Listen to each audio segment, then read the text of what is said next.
Hello dears, ഇന്ന് ഞാനൊരു ബ്രേക്ക്ഫാസ്റ്റിൻ്റെ റെസിപ്പിയാണ് ഷെയർ ചെയ്യാൻ പോകുന്നത്. രാവിലെ പുട്ടുണ്ടാക്കുന്നവരാണെങ്കിൽ ഇതുപോലെ ഒരു പുട്ടുണ്ടാക്കി കഴിച്ചാൽ വളരെ നല്ലതാണ്. ചിക്കൻ കൊണ്ടുള്ള മസാല പുട്ടാണ് ഉണ്ടാക്കിയിരിക്കുന്നത്. ഇതിലേക്ക് മുളപ്പിച്ച പയറും ഒക്കെ ചേർത്തിട്ടുള്ളത് കൊണ്ട് വളരെ ഹെൽത്തി ആയിട്ടുള്ള ഒരു പുട്ടാണിത്. നമുക്കിതെങ്ങനെയാണ് തയ്യാറാക്കുന്നതെന്ന് നോക്കാം. ഒരു ബൗളിലേക്ക് ആവശ്യത്തിന് അരിപ്പൊടി എടുക്കുക. ഞാനിവിടെ അപ്പപ്പൊടിയാണ് എടുത്തിരിക്കുന്നത്. നിങ്ങൾക്ക് വേണമെങ്കിൽ പുട്ടുപൊടിയും ഉപയോഗിക്കാം. ഇതിലേക്ക് അല്പം ഉപ്പ് ചേർത്ത് ഒന്ന് മിക്സ് ചെയ്യാം.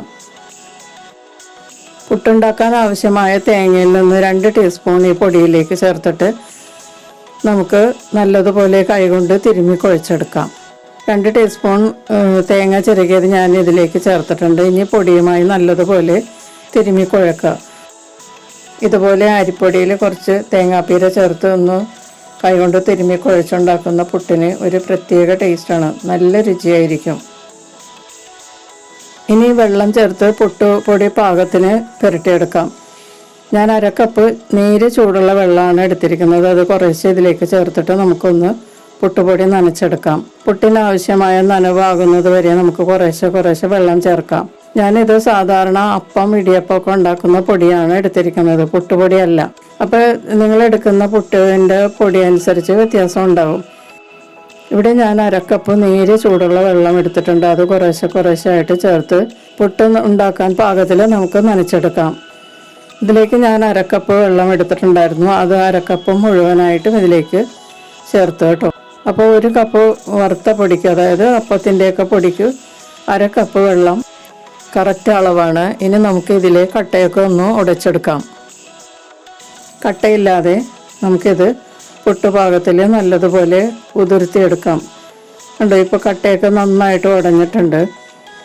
ഇനി ഒരു 10 മിനിറ്റ് നമുക്കിത് മൂടി വെച്ച് റെസ്റ്റ് ചെയ്യാൻ വെക്കണം. അപ്പോൾ ഈ പൊടിയൊക്കെ നന്നായിട്ട് ഒന്ന് കുതിരും. അതിനുശേഷമാണ് നമ്മൾ പുട്ടുണ്ടാക്കേണ്ടത്.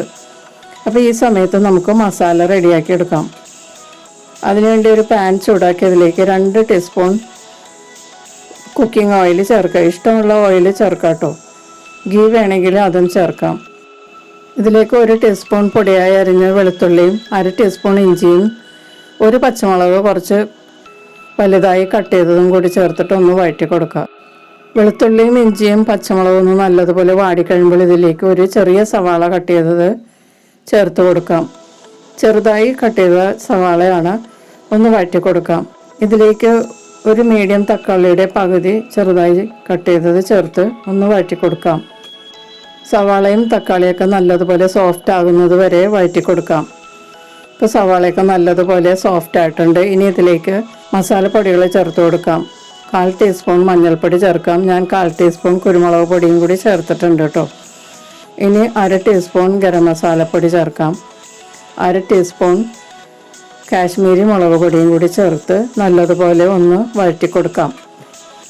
പൊടികളുടെ പച്ചമണം മാറുന്നത് വരെ ഒന്ന് വഴറ്റി കൊടുക്കാം.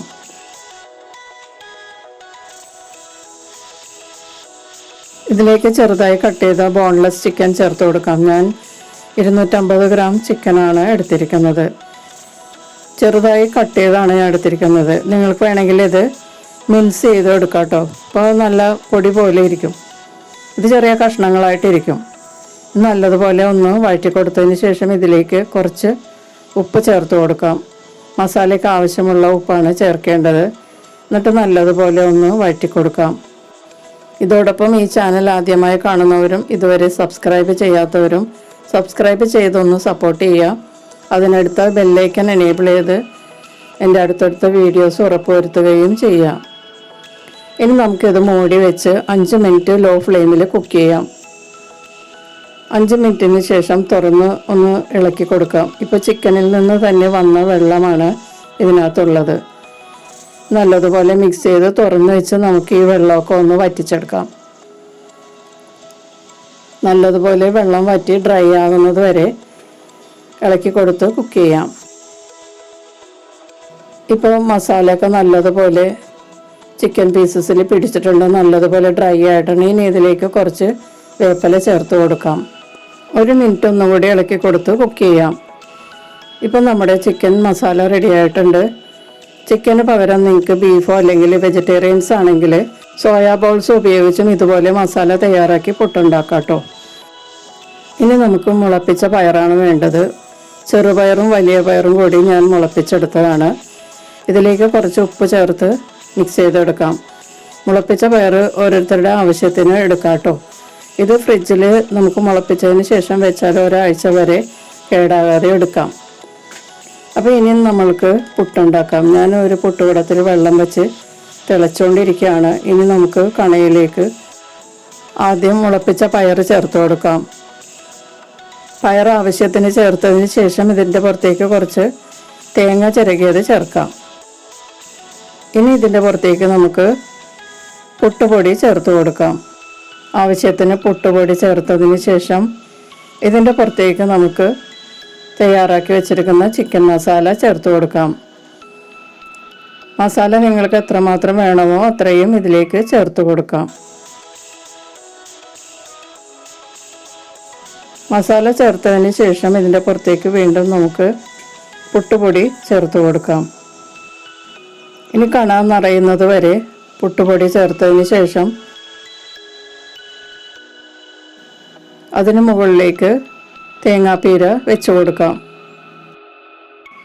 തേങ്ങാപ്പീര ആവശ്യത്തിന് വെച്ചതിന് ശേഷം നമുക്ക് പുട്ടുകണ മൂടി വെച്ചതിന് ശേഷം വെള്ളം തിളച്ചുകൊണ്ടിരിക്കുന്ന പുട്ടുകുടത്തിൻ്റെ മുകളിലോട്ട് വെച്ച് കൊടുക്കാം. മീഡിയം ഹീറ്റിൽ നല്ലതുപോലെ ചൂടാക്കുക.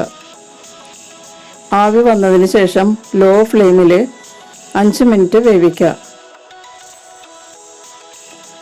5 മിനിറ്റ് കഴിഞ്ഞതിന് ശേഷം പുട്ടുകണയിൽ നിന്ന് പുട്ട് നമുക്ക് മാറ്റാം.